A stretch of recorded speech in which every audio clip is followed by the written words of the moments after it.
I've got this nesting box I'm gonna take over to the hens, make sure they've got hay in their nesting boxes, and then I'm gonna bring you guys for one last finale tour. I'm gonna bring you through the garden, show you what we did this year, and then Natalie and the kids are gonna come harvest. So tomorrow it's gonna look completely different.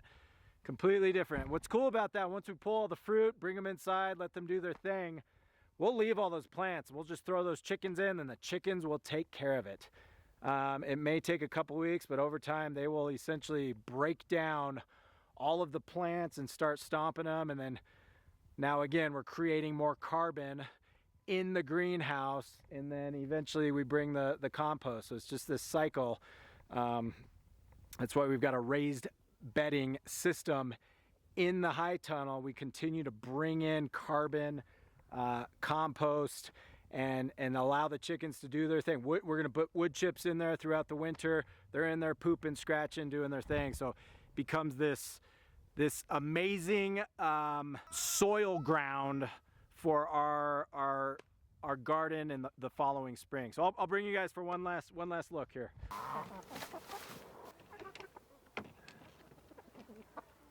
I know I interrupted your laying.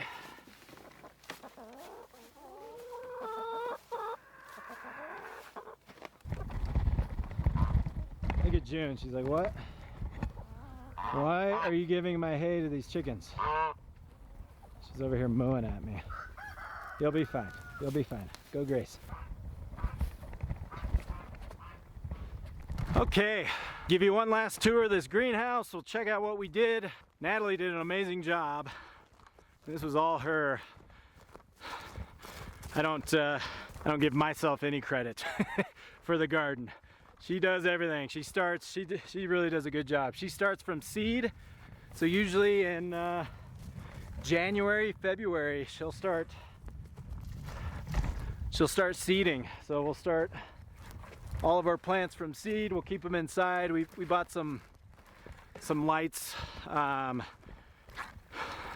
So we'll grow them with just little, I don't know, fluorescent lights. It's nothing crazy. We're not getting crazy on the grow lamps or anything, but she starts this entire process early in the year, January, February, March, and then she's out here daily tending to this garden, especially in the beginning. She's coming out, supporting everything, watering. You know, as you know, when you're growing plants, they're so fragile in the beginning, and then throughout the year she's out here watering and doing her thing. So it's pretty rewarding for her. For me, I get to reap all the benefits. But here's our final garden. And again, we've done lots of harvesting. This is my favorite. I love tomatoes. We've got lots. I mean, we've got some pink ones, so lots and lots of green ones. It's all right. We're gonna bring them inside. We're gonna throw them in some cardboard boxes, let them ripen. Tons of cherry tomato. I mean, we've got thousands of cherry tomatoes. Got some pumpkins. Natalie cooked up some pumpkins this weekend and made some pumpkin muffins, which was great. Lots of tomatoes. Our green beans were disappointing again this year. That was our fault. We had a mouse problem and we didn't attack it right away, but we did. We still got some decent beans. Lots of aromas, lots of paste tomatoes. You know, our cucumbers did really well at the beginning of the season. I mean, we've got we were in the low hundreds on the cucumbers. We got tons of those. We'll see what these do. These are our fun pumpkins. They're different colored. Hopefully they last the freeze. We planted those way too late. We knew we were just gonna give it a shot. Spaghetti squash. We've enjoyed some spaghetti squash. Lots of spaghetti squash. Lots of tomatoes. So there you go. Final garden check.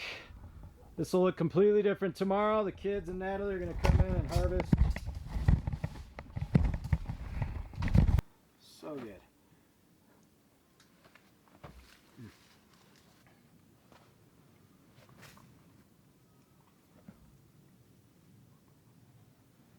Okay, so it's Tuesday, October 29th afternoon.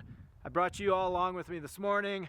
We've got a cold front moving in, so we just received our wraps for the beehives, and I have one quilt box that I'm gonna fill up with wood chips, and I've got another one coming here in about a week. So it is what it is. I'll get one of the hives 100% complete. We'll put the quilt box on, wrap it, and then the other hive I'm just gonna wrap it. I'm not gonna put the quilt box on, obviously, because I don't have it. So I'll bring you guys along real quick. We've never done this before. Not sure if it's even necessary. I've read positives and negatives on wrapping the boxes. One of the negatives is it might trap the moisture and then your hive's gonna freeze. We're not overly concerned with that. We're in Colorado. It's super, super dry. It's not humid here. We're in a dry climate. So I don't know. I don't know. I'm not overly concerned with the possibility of getting too much moisture in there. So we're gonna wrap it and see if it works. So again, we'll be quick. We'll bring you along, and hopefully this works. Hopefully we have bees in the spring.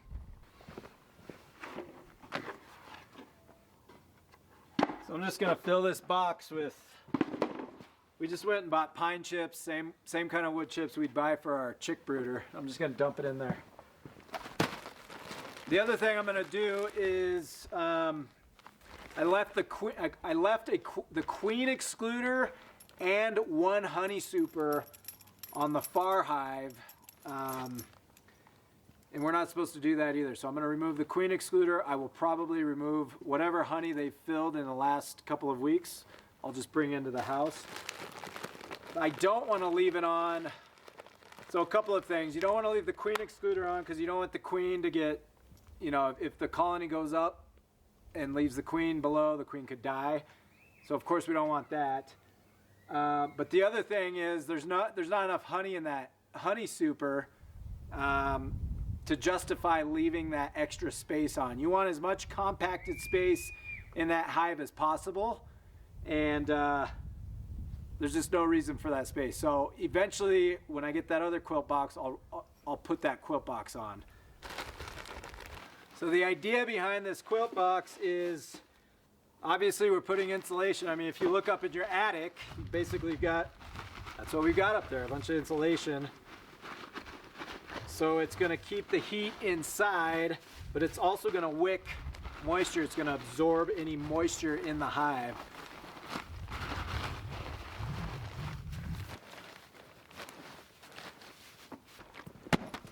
So I just ordered 2 of these. There's some insulation in here. It is specific for 2 deeps and then one of these, a quilt box. So that's how tall it is. It just simply wraps around the hive. There's some Velcro on here, and then we've got some straps to secure it. Then again, on that other hive, I'm going to take the queen excluder off and that other honey super, and then I'll just shorten. I'll shorten this until I get the other quilt box. So I'll just cover the 2 bottom deeps with this on the other hive.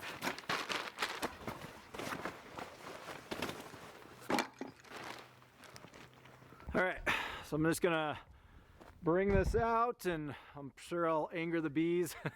I'll do my best not to, but so I'm suited up. I don't smoke. I don't do any of the smoke or anything, and it's worked out for me in the past, so all good. We'll pop the top. I'm gonna start on the right. So when I'm looking at these hives, the strongest colony is to my right. So I'm gonna do that one 100%.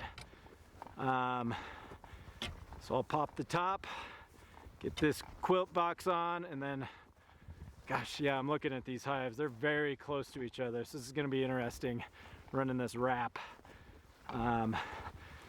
I got them so close to one another because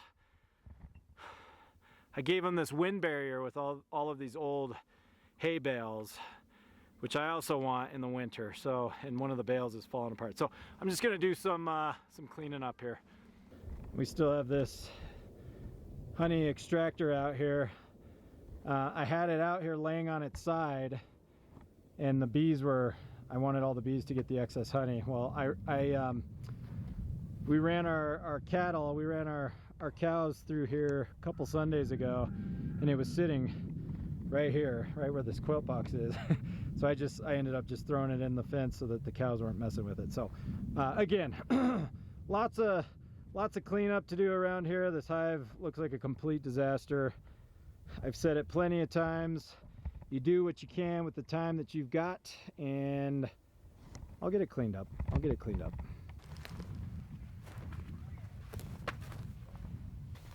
So I left all of these frames out here. This was excess, this was extra after we harvested the honey.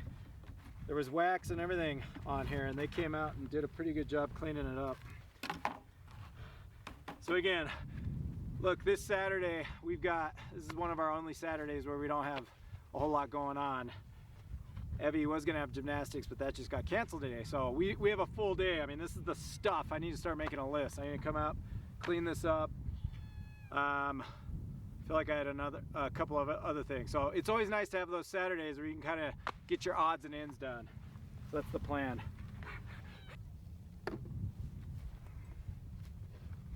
I remove this, and then I'll put the quilt box on top of this. So the quilt box is going to stand right here. So you're going to have this insulation right here.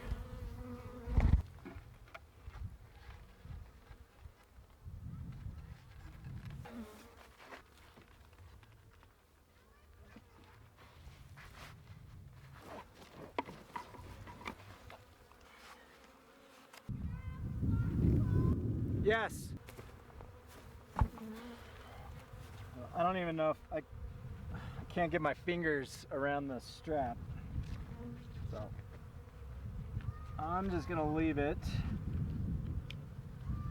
as is. I'll use this Velcro.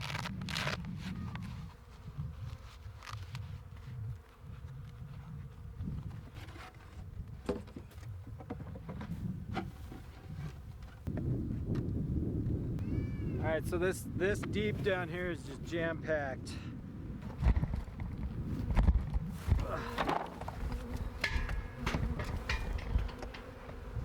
I mean, those things are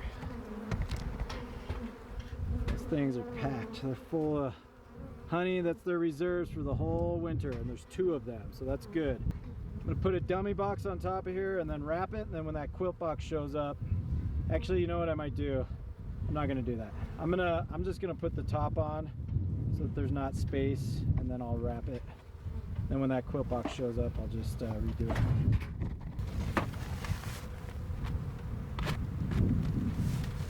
I got one more, got some capped honey here. We'll just take back, and I'll just tap into that. And we'll eat off that. This was our honey super. I just left it in there. I didn't know if they'd come and feed off of it over the last month or so, but I'll take this home and we'll eat that. And get this other wrap on.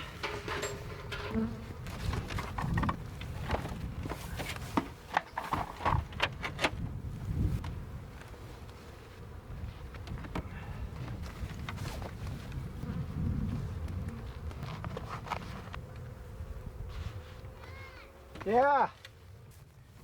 All right, come on. Okay, we're done. We're done for the day. Got those wraps on. Got the quilt box on one. We've got a cold front moving in tonight, so hopefully that works. And we scored a little bit of capped honey, so I'll take this home and uncap it and let it drain, and we'll have some fresh honey. Hey, as always, appreciate each and every one of you. Hope you have a wonderful day. I know I say this all the time, but look, if you find value in what we're doing here, would love for you to subscribe. Love the comments, love the feedback, and appreciate each and every one of you. Thanks.